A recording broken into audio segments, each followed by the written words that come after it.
The रॅशनलिस्ट मुवमेंटमध्ये आपले स्वागत आहे. मित्रांनो, ब्राह्मणी प्रवाह रामायण आणि महाभारत या ग्रंथांना अत्यंत पवित्र मानत आलेला आहे. ब्राह्मणी प्रवाहाच्या प्रभावाखाली असलेल्या या देशातील कथेकरी, प्रवचनकार, कीर्तनकार, साधू, संत, पुजारी, समाजकारणी आणि राजकारणी हे सारेच जण उठता बसता या ग्रंथांतील दाखले देत असतात. पण हे ग्रंथ, त्यातील कथा आणि त्यातील सर्वच पात्रे व कॅरेक्टर्स हे आदर्श घेण्याच्या लायकीचे आहेत काय, याचा आपण क्रमशः परामर्श घेणार आहोत. याची सुरुवात करणार आहोत महाभारत या महाग्रंथातील एक महत्त्वाचे पात्र असलेल्या पराशर ऋषीपासून. या कथेच्या व पराशर ऋषींच्या परामर्शासाठी गीता प्रेस गोरखपूर यांनी प्रकाशित केलेली महाभारताची प्रत मी घेतलेली आहे. या प्रतीच्या प्रथम खंडात आदिपर्वात 104व्या अध्यायात ही कथा आलेली आहे. ब्राह्मण आपल्या कुळाची ओळख गोत्र या संकल्पनेने देतात.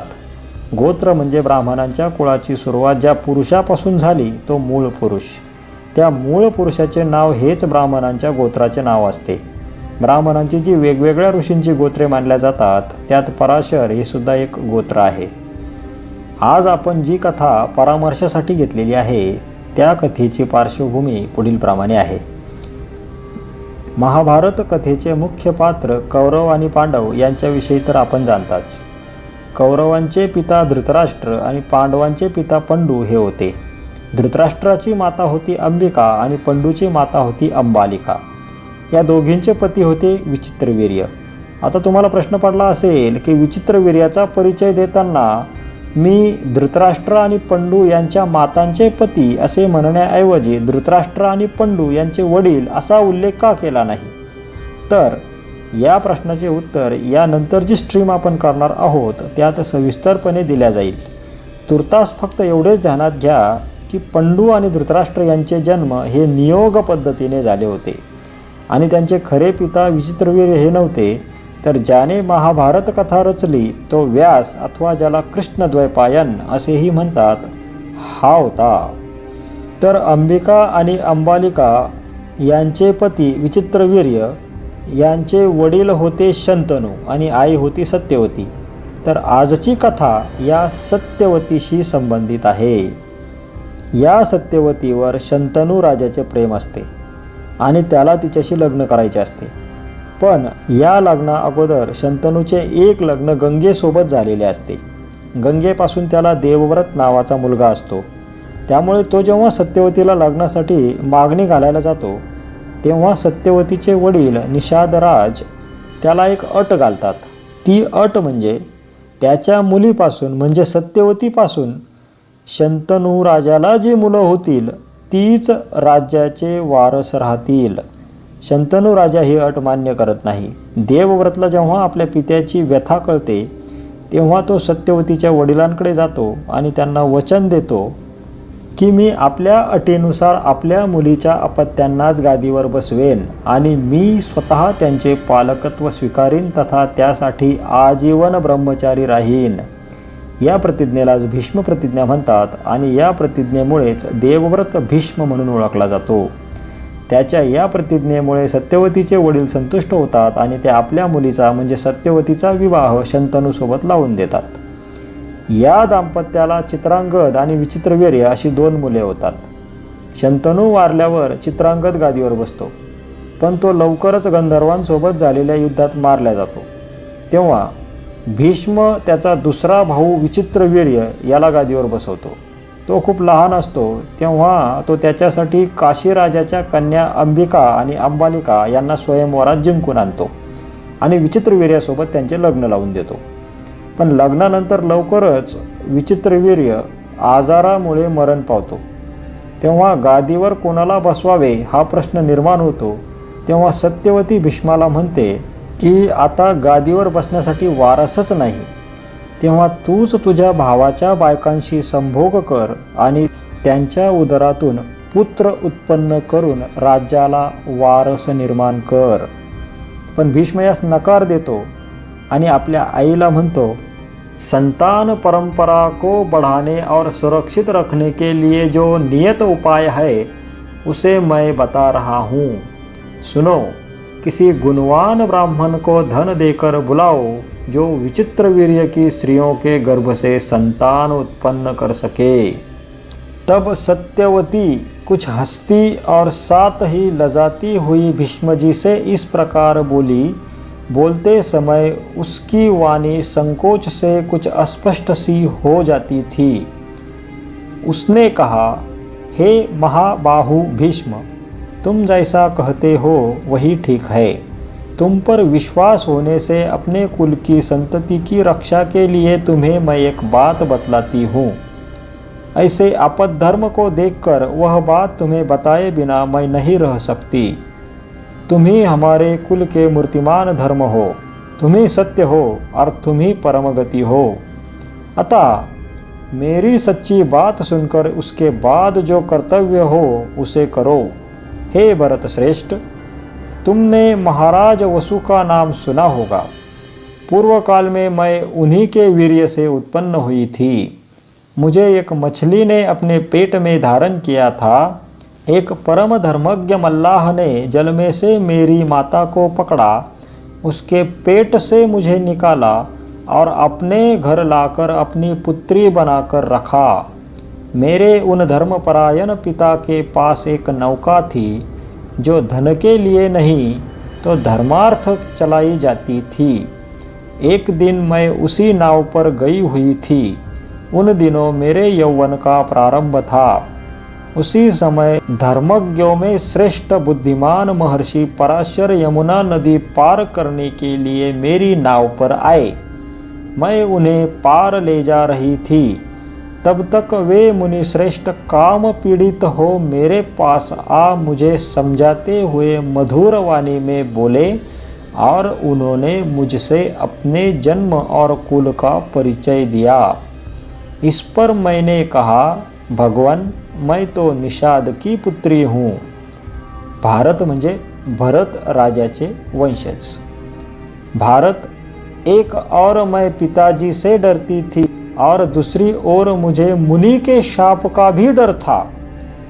उस समय महर्षि ने मुझे दुर्लभ वर देकर उत्साहित किया, जिससे मैं उनके अनुरोध को टाल ना सकी। या ठिकाणी फक्त एवढाच मतितार्थ आपण ध्यानात घ्यायचा आहे की पराशर ऋषीच्या मनात जी कामभावना उत्पन्न झाली होती तिला शमविण्यासाठी तो त्या किशोरवयीन मुलीला वेगवेगळी प्रलोभनं देत आहे। पुढे बघूया। यद्यपि मैं चाहती नहीं थी तो भी उन्होंने मुझ अबला को अपने तेज से तिरस्कृत करके नौका पर ही मुझे अपने वश में कर लिया। याचा अर्थ पराशरने त्या किशोरवयीन मुलीवर सरळ सरळ बलात्कार केल्याचे दिसते। पुढे बघूया। इस समय उन्होंने कुहरा उत्पन्न करके संपूर्ण लोक को अंधकार से आवृत्त कर दिया था। याचा अर्थ असा की पराशरचा हा जो काही खेळ चाललेला होता तो सगळा दिवसाढवळ्या चाललेला होता। त्यामुळं सत्यवती असं म्हणते की त्यांनी काय केलं तर त्या ठिकाणी धुकं उत्पन्न करून अंधार निर्माण केला आणि अंधारामध्ये मग बाकी पुढचा सगळा कार्यक्रम केला। पण या संदर्भामध्ये इतिहासाचार्य विका राजवाडे यांनी भारतीय विवाह संस्थेचा इतिहास या नावाचे एक पुस्तक लिहिलेले आहे। या पुस्तकातील पान क्रमांक 36 वर ते पराशर ऋषीच्या या कृत्याबद्दल लिहितात।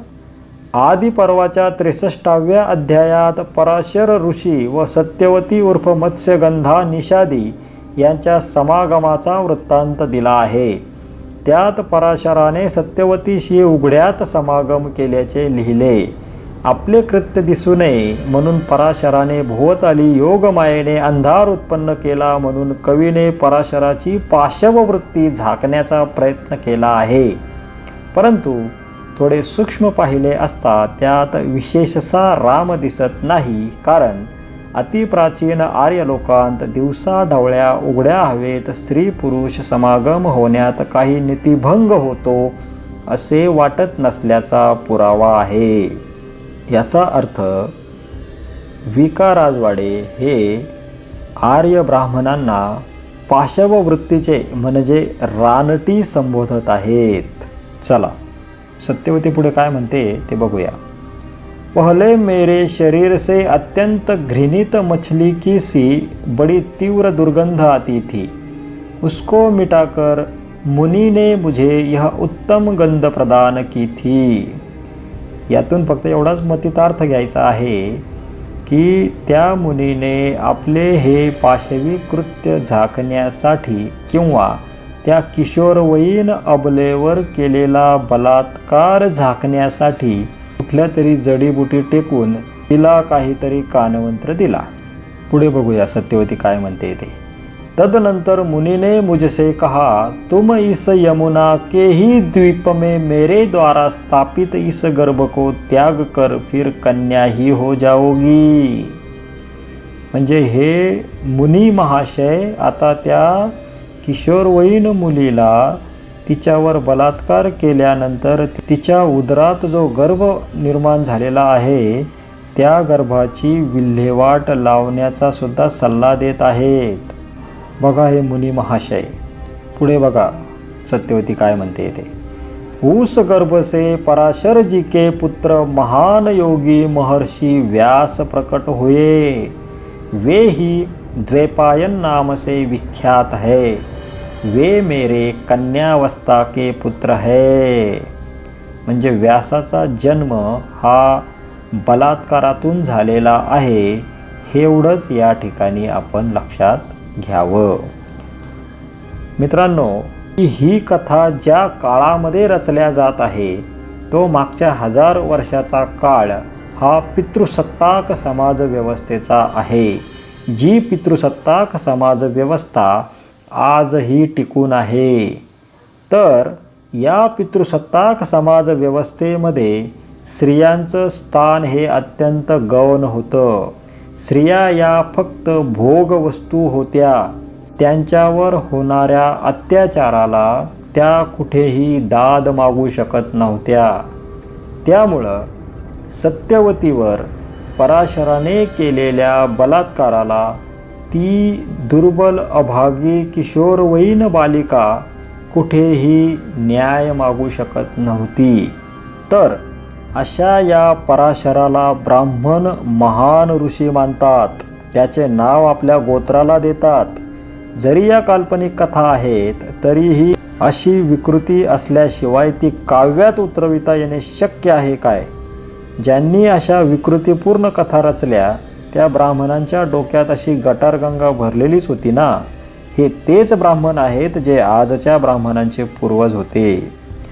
आता काही जण म्हणतील की यात आजच्या ब्राह्मणांचा काय दोष? तर आजच्या ब्राह्मणांचा दोष हा आहे की ते आजही आपल्या अशा विकृत पूर्वजांचे गुणगान करताना थकत नाहीत.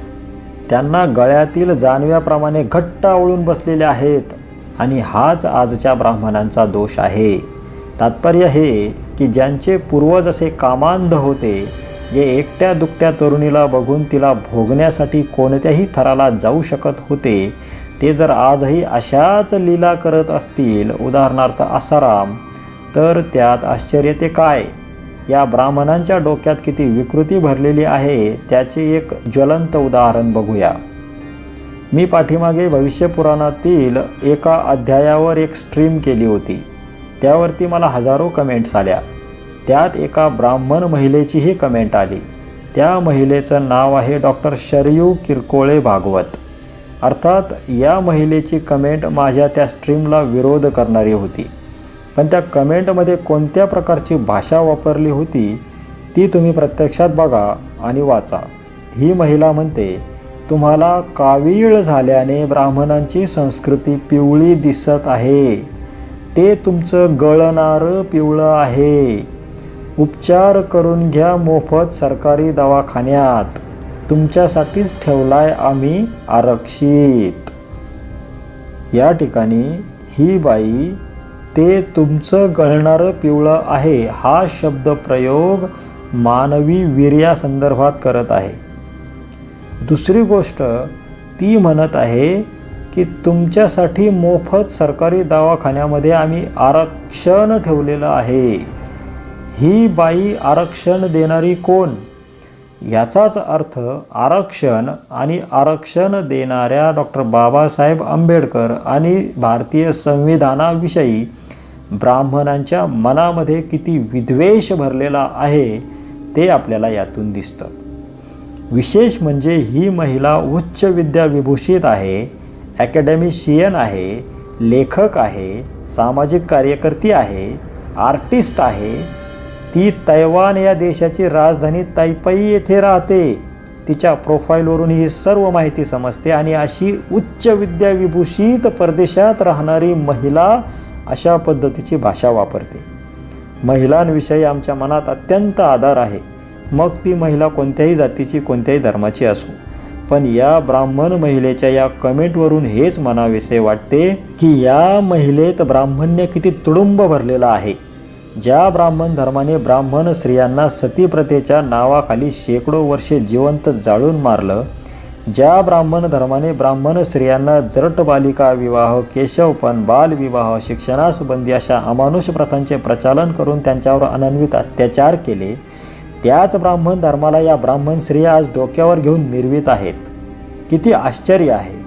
अशी कमेंट करणाऱ्या या महिलेला लाज वाटायला हवी की आपण कोणत्या बाबीसाठी, कोणत्या शब्दांमध्ये आणि कोणावर कमेंट करीत आहोत. क्रांतीसूर्य महात्मा ज्योतिबा फुले, क्रांतीज्योती सावित्रीमाई फुले, लोकराजा शाहू महाराज आणि प्रज्ञासूर्य डॉक्टर बाबासाहेब आंबेडकर यांच्यामुळे ब्राह्मण स्त्रिया ब्राह्मण धर्माच्या जाचक बंधनातून मुक्त झाल्या आहेत हे त्यांनी लक्षात घ्यायला हवं. कधीतरी वेळ काढून आपल्या या उपकारकर्त्यांचेही स्मरण करत जावे अशी माझी ब्राह्मण भगिनींना विनंती आहे. असो मित्रांनो, आज आपल्या देशामध्ये डॉक्टर बाबासाहेब आंबेडकर यांनी लिहिलेल्या संविधानानुसार सर्व कारभार चालत आहे. या पराशर ऋषीने त्या नाबालिक व अबला अशा सत्यवतीवर तिला एकटं गाठून जो बलात्कार केला, तिच्यावर जो अत्याचार केला, त्या पराशर ऋषीला त्याच्या या अत्याचाराबद्दल आजच्या प्रचलित भारतीय दंडविधानात कलम 375 नुसार 20 वर्ष सक्त मजुरीची शिक्षा झाली असती. याचाच अर्थ असा की 375 या कलमानुसार शिक्षा होऊ शकणाऱ्या गुन्हेगाराला ब्राह्मण आपला पूर्वज आणि महान असा ऋषी मानतात. हे किती लांछनास्पद आहे. आपल्या पूर्वजांचे असे अत्याचार माहीत असूनही त्यांच्या नावाचा उदो करणाऱ्या अशा मनोवृत्तीला, अशा मानसिक विकृतीला ठेचायलाच हवे. बरं, एक वेळेस ब्राह्मणांचा आपण समजू शकतो. त्यांची परंपराच विकृतीने भरलेली आहे आणि त्यामुळे त्यांच्या DNA मध्येच ती विकृती घट्ट बसली आहे. पण ज्यांचा या पराशर ऋषीशी किंवा इतर कोणत्याही ऋषीशी, ऋषी परंपरेशी वा वैदिक विचारधारेशी कोणताही संबंध नाही, असे SC, ST, OBC समूह अशा विकृतांना, अशा गुन्हेगारांना आपले पूर्वज कशासाठी मानतात? त्यांचे गुणगान का करतात? त्यांचे गौरवीकरण का करतात? त्यांचे स्तुतिगान का गातात? त्यांच्या प्रतिमांना वंदन का करतात? त्यांच्या जयंत्या, पुण्यतिथ्या साजऱ्या का करतात? हे माझ्या समजण्याच्या पलीकडचे आहे. अरे माझ्या मित्रांनो, माझ्या बांधवांनो, माझ्या भगिनींनो, माझ्या मातांनो, ते आपले पूर्वज नाहीत. आपले पूर्वज वेगळे आहेत. आपले पूर्वज बुद्ध आहेत, आपले पूर्वज महावीर आहेत, आपले पूर्वज नामदेव आहेत, आपले पूर्वज चोखामेळा आहेत, आपले पूर्वज सावतामाळे आहेत, आपल्या पूर्वज जिजाऊ आहेत, आपले पूर्वज तुकोबा आहेत, आपले पूर्वज छत्रपती शिवाजी महाराज आहेत, आपले पूर्वज छत्रपती संभाजी महाराज आहेत, आपल्या पूर्वज महाराणी ताराराणी आहेत, आपल्या पूर्वज लोकमाता अहिल्यादेवी आहेत, आपले पूर्वज क्रांतीसूर्य महात्मा ज्योतिबा फुले आहेत, आपल्या पूर्वज क्रांतीज्योती सावित्रीमाई फुले आहेत, आपले पूर्वज राजर्षी शाहू महाराज आहेत, आपले पूर्वज डॉक्टर बाबासाहेब आंबेडकर आहेत, आपले पूर्वज लोकशाहीर अण्णाभाऊ साठे आहेत, आपले पूर्वज गाडगे बाबा आहेत आणि आपले पूर्वज राष्ट्रसंत तुकडोजी महाराज आहेत. इतकी मोठी आणि सूर्यासारख्या तेजस्वी महापुरुषांची, महास्त्रियांची आपली परंपरा आहे. इतके मोठे आदर्श आपल्यासमोर असताना या बलात्काऱ्यांना, या गुन्हेगारांना आपण आपले आदर्श का मानायचे? या बलात्काऱ्यांचे, या गुन्हेगारांचे जे वंशज आहेत ते त्यांना आदर्श मानू शकतात. तुम्ही त्यांना आपले आदर्श काय म्हणून मानायचे? अज्ञानावस्थेत त्यांना आपले आदर्श मानणं हे आपण समजू शकतो, पण सत्य समजल्यावर तरी आपण त्यांना आपले आदर्श मानता कामा नये. आपण आता आपल्यावर जे महामानव म्हणून ब्राह्मणांकरवी थोपविण्यात आले त्यांचा सत्य इतिहास वाचला पाहिजे, तपासला पाहिजे. तुकोबराय म्हणतात त्याप्रमाणे सत्य असत्याशी मन केले ग्वाही, मानियले नाही बहुमता. आपणही सत्य काय आहे, असत्य काय आहे हे तपासलं पाहिजे. सत्याला प्रणाम केला पाहिजे आणि असत्याला लाथ घातली पाहिजे. या ब्राह्मणांचे पुचाट साहित्य जसे की रामायण, महाभारत, वेद, पुराण इत्यादी आपण वाचलं पाहिजे. यामध्ये जी गटारगंगा भरलेली आहे ती आपण जाणून घेतली पाहिजे आणि तिचा प्रचार प्रसार केला पाहिजे. आम्ही आमचं मस्तक सुधारलं पाहिजे आणि मस्तक सुधारण्यासाठी पुस्तक वाचलं पाहिजे. पुस्तक वाचलं की मस्तक सुधारतं आणि सुधारलेलं मस्तक कधीही कोणाचं हस्तक होत नसतं आणि या पराशरसारख्या गुन्हेगारांपुढं नतमस्तक होत नसतं.